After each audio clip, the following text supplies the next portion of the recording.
NLA, good morning.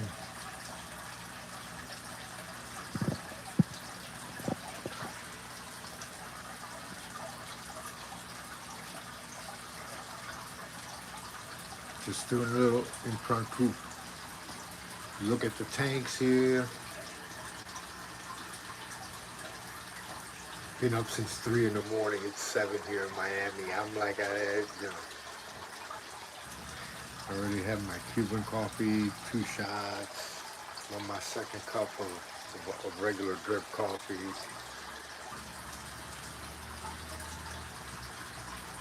This one is low blind gouramis. I'm getting ready to see where I put them. It's been quarantined a couple of weeks, but the guy I got them from, he's good. I've gotten several fish, a lot of pens from Mr. Greg, but overcautious.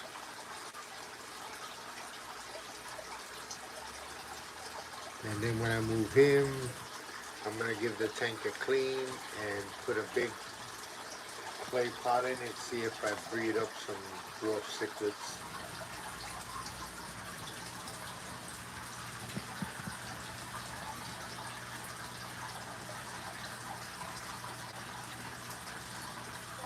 Mixed tetras.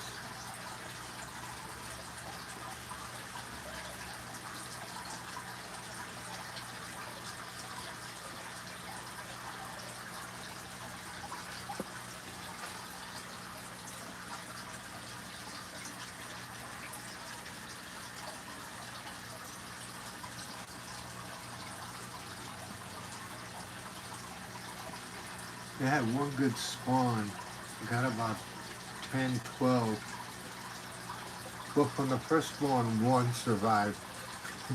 And then from the third one, I think there's these that are here. This is about these little guys. And then I've seen the eggs a couple of times, but they haven't no fruition. I guess too many mouths to feed in there.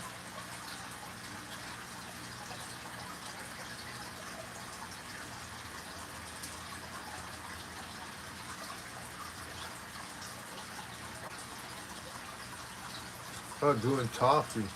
Ooh, you know, I don't know how, like, I know especially more up north, the chocolate with the peppermint stick. And I worked with Cheesecake Factory for a couple of years. And at Christmas, down here, they would do that peppermint chocolate bark cheesecake. You're welcome, sir. And they would sell like maybe 8, 10 cakes a week of that.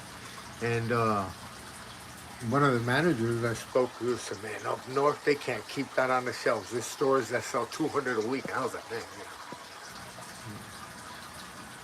yeah."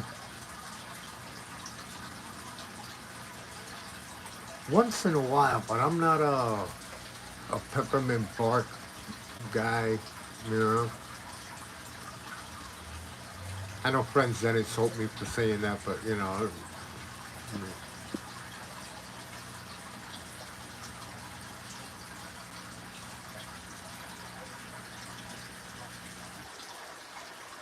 but Christmas, man, I'm big on the Christmas cookies, you know. Those, if you get any of those, what's that Italian thing, that panettone bread? Man, if you slice that up and you use that to make French toast, oh, that's crazy good. But I can't imagine how much is in there. That's gonna send your blood sugar, your sodium level through the roof. But yeah, once in a while.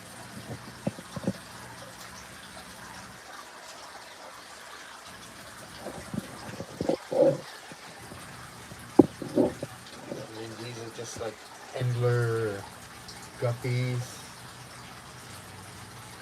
I've kind of repeated the same thing in a bunch of tanks. it's a mix of sand with um, there's a little carbon. There's a little.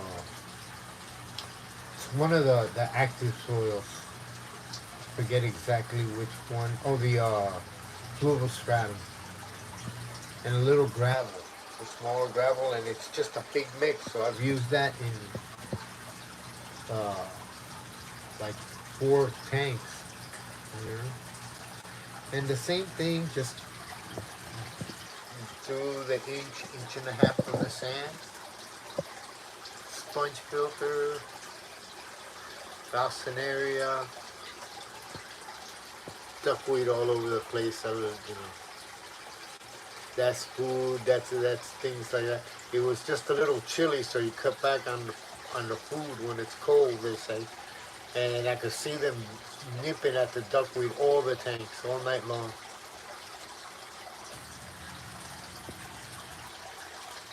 And well, I got it in the dark, but that one. I try to put all the more iridescent, the more chromy, you know, um, guppies in there. I don't know if that's a word, chromy.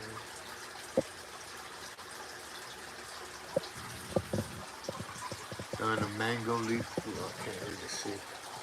The mango leaf duo, taking care of those.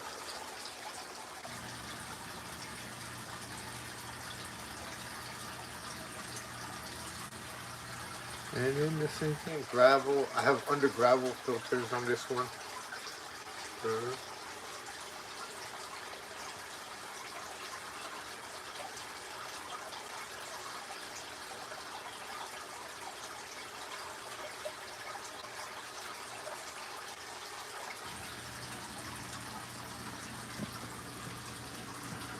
and I have mixed mollies here with that 1-3 spot. Garamia.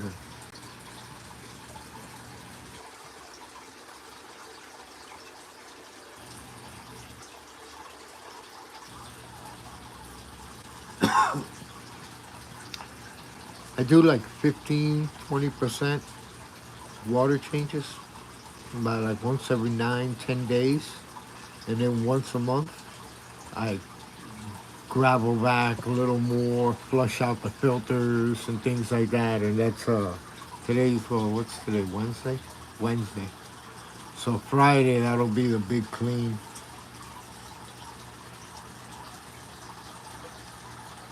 That I really see since it was a little chilly, I had it more, the shed doors closed, and I had the lights on in here like for 12-14 hours a day, and I could really see the algae build up, especially on the walls of the tank. But there.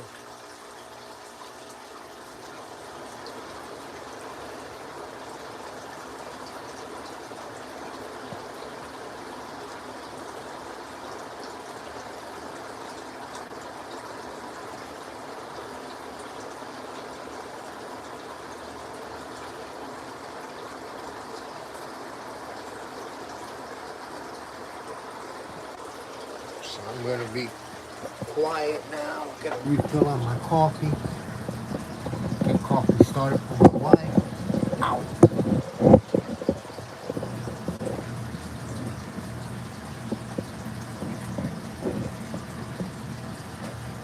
And give everyone a silent 10 minutes here.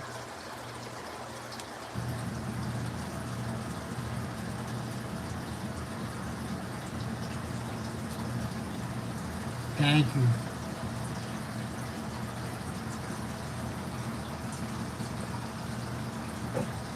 Yeah, I had those I actually, when I got those mollies, I got them free on offer up.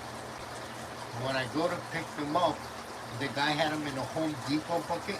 But like, I don't know if you've ever mixed cement in one of those Home Depot buckets, and the residual, you know how it sticks in the corner along the bottom rib? And the bucket was about half full. And when I poured it out, there had to have been about a good quarter-inch, 1/3 of an inch of just uneaten food on the bottom. And there was maybe 40 or 50 mollies. all mixed. This real big leer tail, and I put them all in a hexagon. And I went giving away a good gentleman I know I've gotten fish from, and I gave him a bunch to a couple of people I know, and I still have, because they kind of keep reproducing. But then actually when the dwarf cichlids had that one good spawn, I had about 8 or 10 mollies in there along the top. They mostly hang out at the top. Usually here they're all over. But they were in there. And when I took them out, they haven't bred anymore, so I don't know.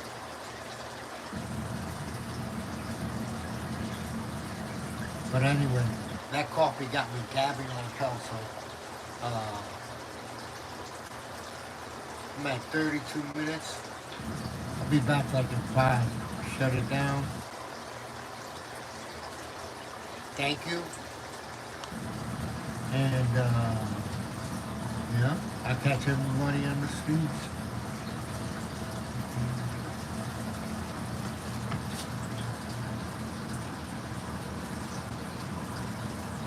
Anyway, oh, I missed that. I gotta go back. There's something on my chat now. It shows and then it fades. But I'll go back and read it. What about Annie?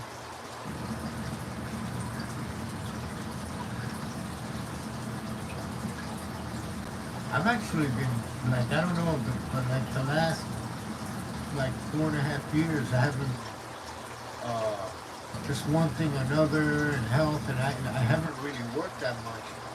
And I haven't, and I've been able to give away a bunch. I've been so lucky picking up free tanks and free things, and this one guy, I had a saltwater tank for a while. The gentleman was up real close to my house, PV Reef, and I talked to him, and he said, after when COVID, a lot of people were buying stuff because you couldn't go out, so there was like a boom in tanks, and then it faded off and things like that, and a lot of people have their tanks around and they're giving them up.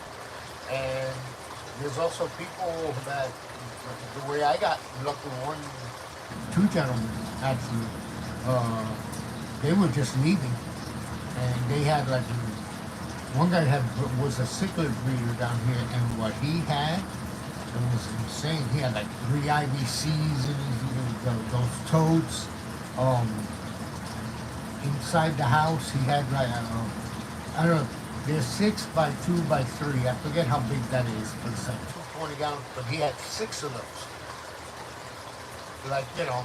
on different walls. But one had one kind of cichlid, one kind had this kind of cichlid, that kind of. It was actually really, really organized, and that's what him and his wife did. They had their bedroom and the living room to watch TV. The rest of the house was fish.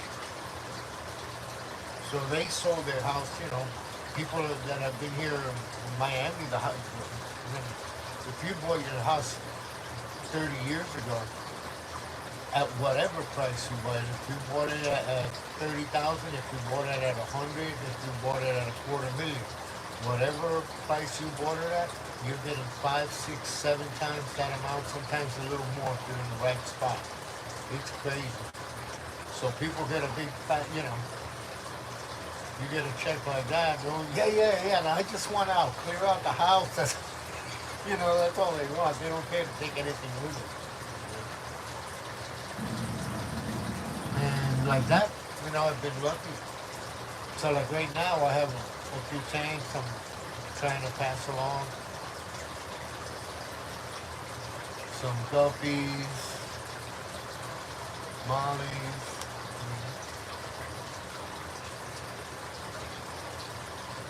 I have those blue neocardias have done well in a bunch of the tanks, and they originally started, I got 10 of those from Jay, Nano Aquarium guy.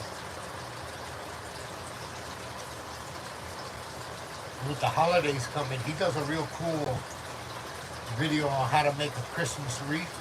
for like aquascape, and I've watched it a couple of times, but I'm not that. I don't have that dexterity, but I'm gonna see. I've been wanting to try. Uh,